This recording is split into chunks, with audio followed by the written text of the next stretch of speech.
Hello students, हम फिर उपस्थित हैं अपनी नई वीडियो के साथ। ये video first year class students और सब्जेक्ट वही फिजिक्स के लिए। आपको पता है चैप्टर नंबर हमारा ये 3 चल रहा है, जिसका नाम है विमीय विश्लेषण। और विमीय विश्लेषण में जो चल रहा है वो विमाओं के उपयोग चल रहे हैं, और विमाओं के उपयोग में भी दो अथवा दो से अधिक जो भौतिक राशियाँ दी हैं उनकी निर्भरता दी है। तो उनके बीच हम संबंध कैसे लाते हैं, उनके द्वारा हम फार्मूला कैसे बनाते हैं, हम वो ये सारी चीज़ें सीख रहे हैं। और उसी क्रम में हम आपके लिए जो नया क्वेश्चन लेकर के आए हैं वो क्वेश्चन ये लेकर के आए हैं कि एक सरल आवर्त गति करने में किसी पिंड की ऊर्जा E, उसके द्रव्यमान m, आवृत्ति n और दोलन आयाम a पर निर्भर करती है। तो विमीय विधि द्वारा ये सिद्ध करके लाना है कि E समानुपाती होता है m n स्क्वायर और a स्क्वायर। ये फार्मूला मुझे प्रूफ करके लाना है, ठीक है। E समानुपाती m n स्क्वायर और a स्क्वायर। दरअसल होता क्या है, सरल आवर्त गति में किसी पिंड की जो ऊर्जा E है ना, वो m पर, n पर और a पर डिपेंड करती है। क्लियर होगी बात।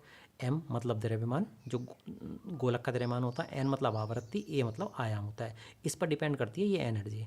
तो हमें ये सिद्ध करके लाना है ये इस प्रकार डिपेंड करती है, मतलब समझ पा रहे हो बात, यानी फार्मूला प्रूफ करके लाना है हमें।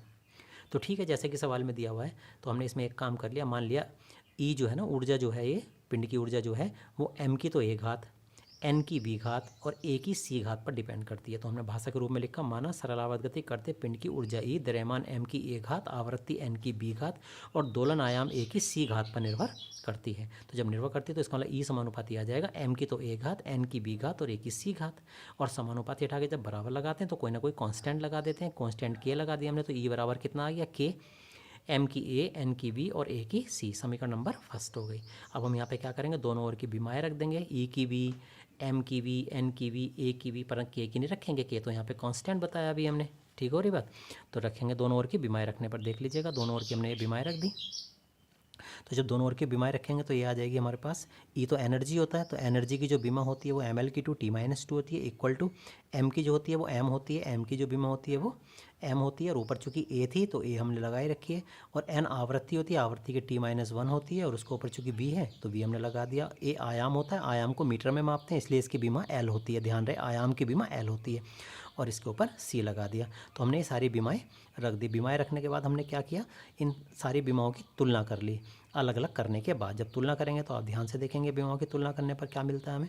देखेंगे यहाँ m की कितनी है, a है, और इधर m की कितनी है, 1 है। m के ऊपर तो 1 ही है ना, तो m की 1 है तो a बराबर 1 नहीं हो गया, तो a बराबर 1 आ गया। यहाँ पे t की कितनी है, -b, अंदर में गुणा करो ना, b का ना b -b हो जाएगी, और यहाँ t की कितनी है, -2, तो -b बराबर -2, माइनस से माइनस कट जाएगा तो b बराबर 2 आ जाएगी। क्लियर होगी।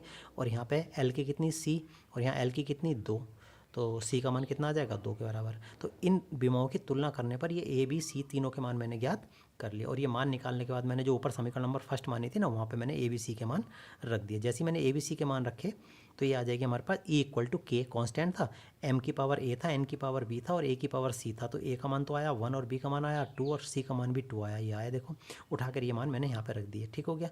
बस उसके बाद मैंने क्या किया, E बराबर, किसी की पावर 1 होती है तो उसको सो नहीं करते हैं, बस m की पावर 1 का मतलब m ही होता है, और n की 2 हो गया और a की 2 हो गया। बस k हटा दो, जब ये कांस्टेंट हटाऊंगा तो फिर से करके बराबर की जगह समानुपाती आ जाएगा, तो E समानुपाती आ जाएगा m n स्क्वायर और a स्क्वायर। तो ये आ गया संबंध, यही तो प्रूफ करना था हमें, यही तो सिद्ध करके लाना था, यही तो हमें दर्शाना था, यही तो दिखाना था हमें, तो यही प्रूफ करना था। आ गया हमारे पास बड़ी आसानी के साथ। तो बीमा की सहायता से हम कभी भी किसी भौतिक राशि के भी संबंध को बड़ी आसानी के साथ प्राप्त कर लेते हैं। अब इसी क्रम में बात करेंगे नए क्वेश्चन की। नया क्वेश्चन क्या कहता है, देख लीजिए। किसी बूंद के पृष्ठ तनाव के कारण आवर्तकाल t, उसके घनत्व d तथा त्रिज्या r एवं पृष्ठ तनाव s पर निर्भर करता है। यानी पृष्ठ तनाव के कारण जो आवर्तकाल t है ना, वो घनत्व d, त्रिज्या r और पृष्ठ तनाव s पर निर्भर करता है। तो विमीय विधि से आवर्तकाल के लिए हमें सूत्र प्राप्त करके लाना, आवर्तकाल के लिए सूत्र निकालना है। तो जब आवर्तकाल के लिए निकालना तो हम लिखेंगे कि मान लिया आवर्तकाल t जो है घनत्व d की a घात, r की b घात, पृष्ठ तनाव s की c घात पर निर्भर करता है। तो एक लैंग्वेज लिख लेते हैं घात के रूप में।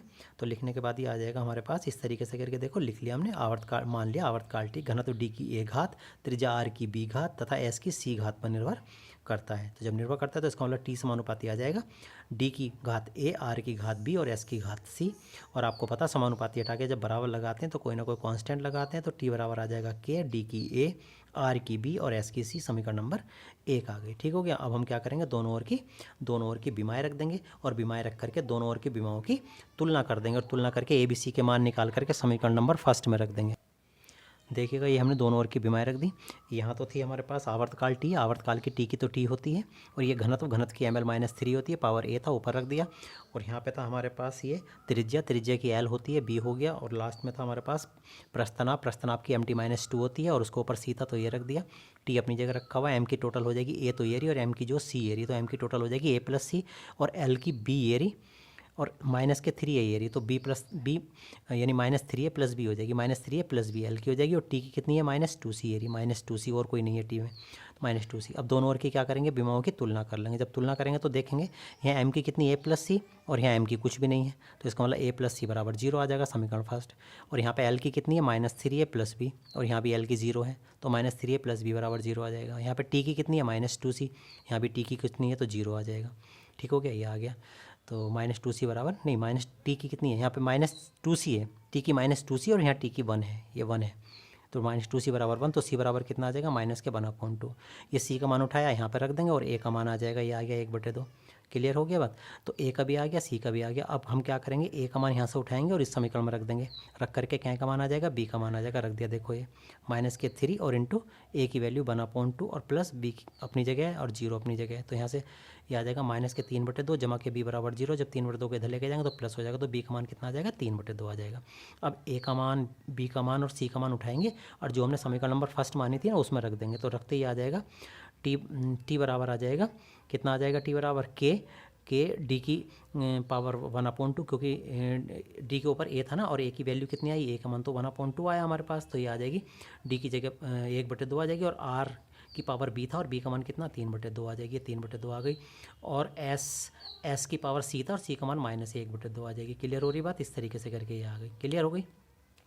अब उसके बाद हम क्या करेंगे, इस जो s है ना, -1/2 है, इसको प्लस बनाने के लिए नीचे ले जाएंगे, तो नीचे ले जाएंगे तो नीचे जाके 1/2 हो जाएगी प्लस की, राइट। और यहाँ पे 3/2 और यहाँ पे 1/2 है, तो सबकी ये बटे वाली 2, यानी यहाँ से भी 1/2, यहाँ से भी 1/2, यहाँ से भी 1/2 हटा देंगे, और उसे रूट में लिख देंगे। तो t बराबर k/√, यहाँ आ जाएगा सिर्फ डी रह जाएगा, 1/2 तो की वजह से तो रूट लग गया ना, और r की सिर्फ 3 घात रह जाएगी, r की 3 रह जाएगी, क्योंकि 1/2 गायब हो गया ना रूट से, रूट के अंदर चला गया ये, और s तो चीज़ नीचे ही था, और 1/2 था तो वो भी रूट में आ गया। तो इस तरीके से ये आ जाएगा सिद्ध होकर के t बराबर k/√dr³ तो ये आ जाएगा आवर्तकाल t, घनत्व d, त्रिज्या r और प्रस्थनाभ s के बीच ये संबंध आ जाता है। क्लियर हो गई बात। तो ये था आज का काम फर्स्ट ईयर स्टूडेंट्स के लिए। बाकी नए काम के साथ फिर अपने नेक्स्ट वीडियो में फिर मिलते हैं। धन्यवाद।